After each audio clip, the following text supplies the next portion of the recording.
સ્વામિત્રો જય સોમનાથ. ઓમ નમઃ શિવાય. પ્રિય મિત્રો, તમારો દિવસ શુભ રહે, મંગલમય રહે, શુભકામના.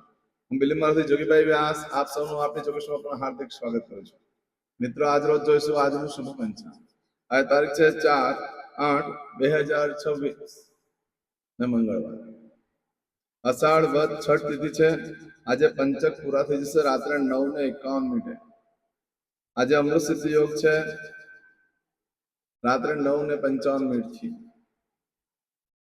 આજે જે બાળકનો જન્મ થાય છે એની તિથિ ગણાય છે છઠ. આ છઠ તિથિ આજે રાત્રે 10:04 પૂર્ણ થઈ જાય છે. ત્યાર પછી જે બાળકનો જન્મ થાય એની સાતમ તિથિ ગણાશે. આ સાતમ તિથિ આવતીકાલે રાત્રે 8:43 પૂર્ણ થશે. આજે જે બાળકનો જન્મ થાય છે એનું નક્ષત્ર ગણાય છે રેવતી. આ રેવતી નક્ષત્ર રાત્રે 9:55 પૂર્ણ થઈ જાય છે અને ત્યાર પછી જે બાળકનો જન્મ થાય એનું અશ્વિની નક્ષત્ર ગણાશે. અશ્વિની નક્ષત્ર 5 તારીખે રાત્રે 9:19 પૂર્ણ થશે. આજે જે બાળકનો જન્મ થાય છે એનો યોગ ગણાય છે ધૃતિ. આ ધૃતિ યોગ આજે સાંજે 7:34 પૂર્ણ થઈ જાય અને ત્યાર પછી સૂર્ય યોગ ગણાશે. આ સૂર્ય યોગ આવતીકાલે સાંજે 5:29 પૂર્ણ થઈ જશે. આજે જે બાળકનો જન્મ થાય છે એનું કરણ ગણાય છે ઘર. ઘર કરણ આજે રાત્રે 10:33 પૂર્ણ થઈ જાય અને ત્યાર પછી જે બાળકનો જન્મ થાય એનું વણિજ કરણ ગણાશે. આ વણિજ કરણ આજે રાત્રે 10:04 પૂર્ણ થઈ જશે. આજે જે બાળકનો જન્મ થાય છે એની રાશિ ગણાય છે મીન. મીન રાશિ અક્ષર આવે છે દ છે. મીન રાશિનો સ્વામી ગુરુ ગણાય છે. મિત્રો, આ મીન રાશિ આજે રાત્રે 9:55 પૂર્ણ થઈ જાય છે. રાશિ બદલાય છે, ધ્યાન રાખજો. આજે રાત્રે 9:55 પછી જે બાળકનો જન્મ થાય એની મેષ રાશિ ગણાશે. મેષ રાશિ અક્ષર આવે છે અલય. મેષ રાશિનો સ્વામી મંગળ ગણાય છે. આ મેષ રાશિ આજે રાત્રે 9:55 થી શરૂ થઈ 7 તારીખે મળસ્કે 1:54 પૂર્ણ થાય છે. એટલે ત્યાં સુધી જે બાળકોના જન્મ થશે બધાની રાશિ મીન ગણાશે. આ રાશિ તિથિ વાર નક્ષત્ર યોગ કરવાનું બહુ જ મહત્વ છે. મિત્રો, એમાં જેનો જન્મ હોય એની યોગ્યતા પ્રમાણે ચોક્કસ પ્રમાણે પૂજા વિધિ કરાવી લો, જેથી કરીને તમારું જીવન સરળ બની જાય. આજે જે કોઈ મારા સબસ્ક્રાઇબ મિત્ર અમારા ઘર પરિવારમાંથી કોઈ પણ સદસ્યની વર્ષગાંઠ છે, મેરેજ એનિવર્સરી છે, એ બધાને મારી ઘણી ઘણી શુભકામના. તમારા જીવનમાં ખૂબ પ્રગતિ ઉન્નતિ થાય. ભગવાન શંકર તમારી બધી મનોકામના પૂર્ણ કરે એવી સોમનાથ દાદાને પ્રાર્થના કરું છું. આજના દિવસે સવારમાં ઉઠી આજનું શુકન કરી લો. આખું વર્ષ તમારું સુંદરથી વ્યતીત થશે. આજે જે કોઈ મારા સબસ્ક્રાઇબ મિત્ર અમારા ઘર પરિવારમાંથી કોઈ પણ સદસ્ય કોઈ જગ્યા પર ઇન્ટરવ્યુ આપવા જઈ રહ્યા છે, કોઈ નોકરી ધંધા માટે જઈ રહ્યું છે, કોઈ રમત ગમતમાં ભાગ લેવા જઈ રહ્યું છે, આજે કોઈ દેશ વિદેશની યાત્રા માટે જઈ રહ્યું છે, આજના દિવસે કોઈને કઈ વસ્તુની ખરીદી કરવા માટે જઈ રહ્યા છે, કોઈ મોટી ખરીદી કરવા જઈ રહ્યા છે, કોઈ આજે ઓપરેશન માટે જઈ રહ્યું છે, આજના દિવસે કોઈ ડિલિવરી હોય, કોઈની સગાઈ, કોઈની છઠ્ઠીની પૂજા, આવા કોઈ પણ કાર્ય તમે કરવા જઈ રહ્યા હોય તો દરેક કાર્યમાં તમને દિવ્ય સફળતા પ્રાપ્ત થાય એવું સોમનાથ દાદાને પ્રાર્થના કરું છું.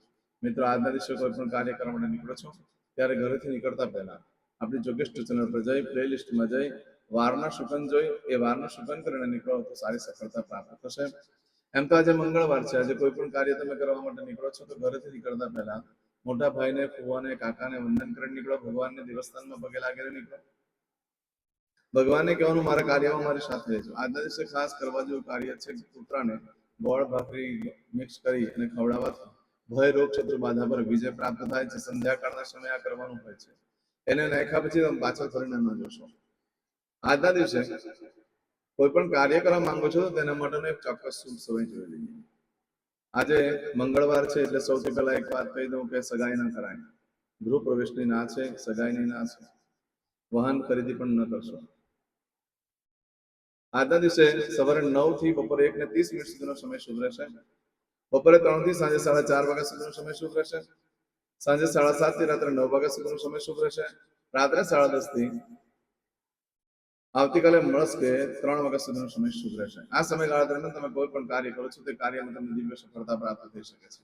પરંતુ મિત્રો, આજે દિવસ સામાન્ય છે. કોઈ પણ કાર્ય કરવા માટે સામાન્ય દિવસ છે. એટલે બહુ મોટા કામ જે લાંબા જીવનના સુખની પ્રાપ્તિ માટેનું થઈને કરવાનું હોય તે ન કરશો.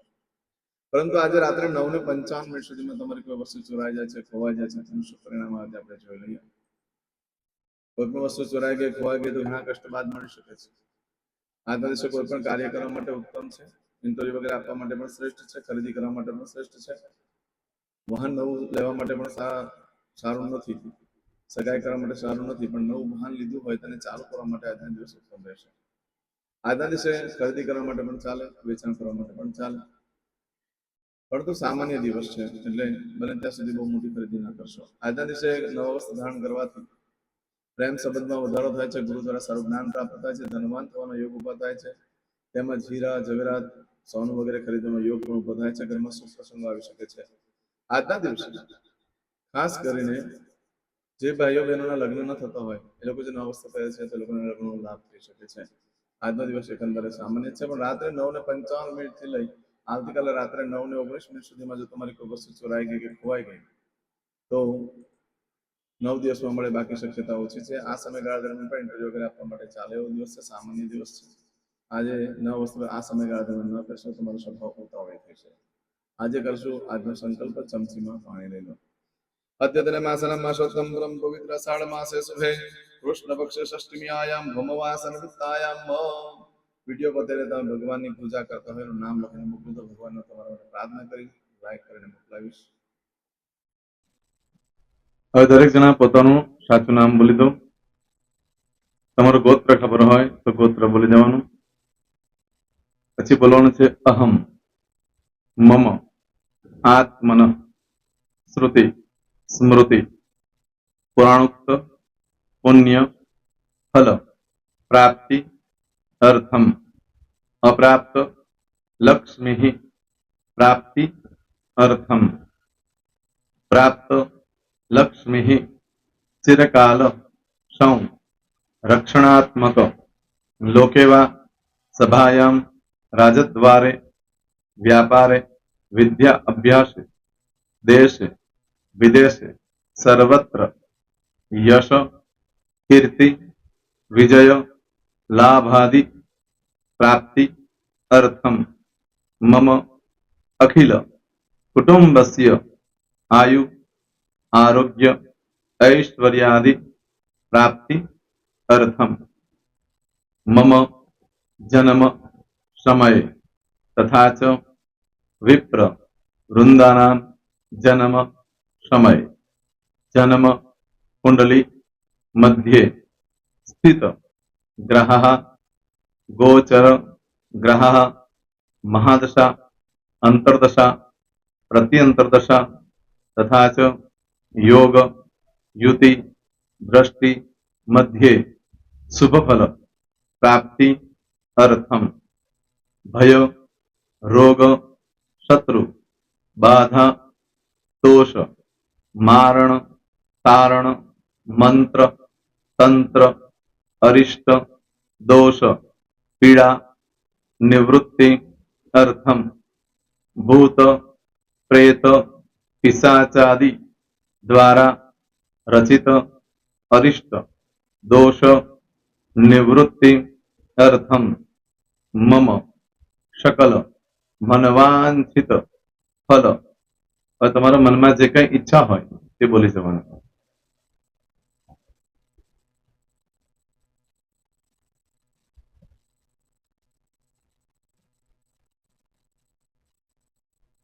બોલવાનું અનુસારતઃ સકલ મનવાંછિત ફલ પ્રાપ્તિ અર્થમ.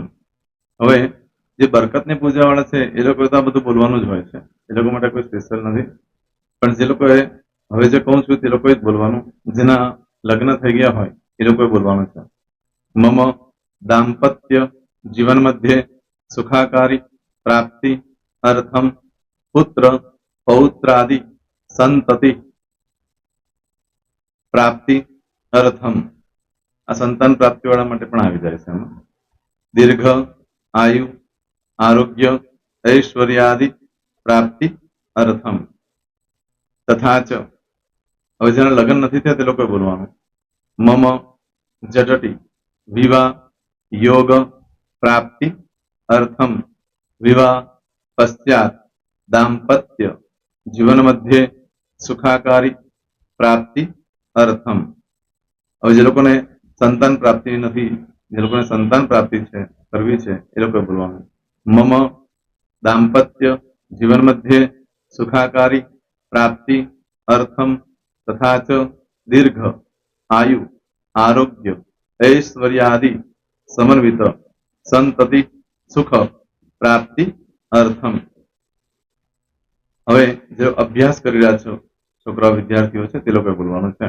મમ વિદ્યા અભ્યાસ મધ્યે ઉત્તરો ઉત્તર પ્રગતિ ઉન્નતિ સાનુકૂળતા પૂર્વક દિવ્ય સફળતા પ્રાપ્તિ અર્થમ.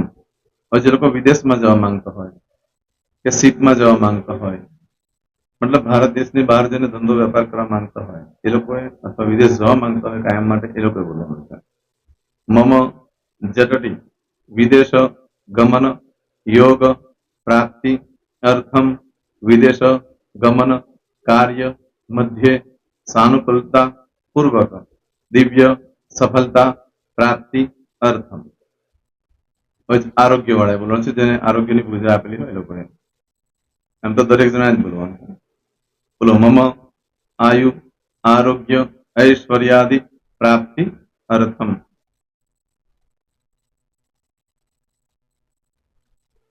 હવે દરેક જણા બોલવાનું. સકલ મનવાંછિત ફલ પ્રાપ્તિ અર્થમ અદ્ય દિને પ્રધાન દેવતાનામ નિત્ય દિન અનુસાર્ધ પૂજન અર્ચન કર્મણિ અહમ કરીશ્યે. પાણીવાળી થાળીમાં પાણી મૂકી દેવાનું છે. હવે તમારી બધી પૂજા જે મેં આપેલી છે એ પૂજા થઈ જાય, અથવા તો તમે રોજ પૂજા કરતા છો, મારી પાસેથી નથી લઈ ગયા, એ પૂજા થઈ જાય પછી ફરી પાછી ચમચીમાં પાણી લેવાનું. અહીંયા વિડીયોને સ્ટોપ કરી દેવાનું. પૂજા પતે એટલે પાછું આગળનું કરવાનું છે. અહીંયા વિડીયો સ્ટોપ કરી દેવાનો અને પૂજા પતે એટલે બોલવાનું છે વિષ્ણવે વિષ્ણવે વિષ્ણવે નમો નમઃ વિષ્ણુ સ્મરણા સર્વમ પરિપૂર્ણ અસ્તુ. એતાની ગંધ પુષ્પ ધૂપ દીપ નૈવેદ્ય તાંબૂલ પ્રદક્ષિણા સહિત પ્રણુ મમ સકલ મનવાંછિત ફલ પ્રાપ્તિ અર્થમ પૂજન અર્ચન પ્રિયદાન નમમ. પાણી મૂકી દેવાનું, પાછું પાણી લેવાનું. પૂજન અર્ચન બ્રહ્માર્પણમસ્તુ. નીચે જમીન પર પાણી મૂકો, એમાં આંગળી ઘસી કપાળમાં તિલક કરી દો. કપાળમાં જમીન પર પાણી મૂક્યું છે એમાં. ત્યાર પછી ભગવાનને કહેવાનું કે હે પ્રભુ, આજે પૂજા કરતા કોઈ પણ પ્રકારની ભૂલચૂક થઈ ગઈ હોય તો અમને ક્ષમા કરજો. અમે તમારા બાળક છીએ પ્રભુ, તમારો ખૂબ આભાર માનું છું. આજે મારી પાસે તમારી પૂજા કરાવી, મારી મનોકામના પૂર્ણ કરી. પ્રાર્થના કરી દો. જગ્યા પરથી ઉભા થઈ શ્રીનારાયણ ભગવાનને પાણી ચડાવી દો અને નિત્ય કર્મ જે કરતા હોય તે કરો. જય શ્રી. તમારો દિવસ શુભ રહે. તમે અને તમારો પરિવાર સુખી રહે, સંપન્ન રહે, સુરક્ષિત રહે, એ ભગવાન સોમનાથ દાદાને પ્રાર્થના. તો મિત્રો, તમે મારા વિડીયોને લાઈક ના આપી હોય તો સૌથી પહેલા લાઈક આપી દો. અને ત્યાર પછી જો તમે મારી આ ચેનલ સબસ્ક્રાઇબ ન કરી હોય તો સૌથી પહેલા સબસ્ક્રાઇબ કરી લો અને બેલ આઇકોન ઓલ પર ક્લિક કરવાનું ભૂલશો નહીં, જેથી કરીને સૌથી પહેલા નવી વિડીયો જે કંઈ મૂકું એ તમને મળે. મિત્રો, કંઈ પણ મૂંઝવણ હોય તો મને આ નંબર પર તમે ફોન કરીને પૂછી શકો છો.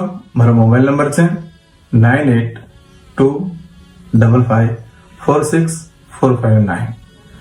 મિત્રો, કોમેન્ટ્સમાં જય સોમનાથ લખવાનું ભૂલશો નહીં. ફરી પાછા નવા વિડીયો સાથે મળીએ. ત્યાં સુધી સૌને જય સોમનાથ.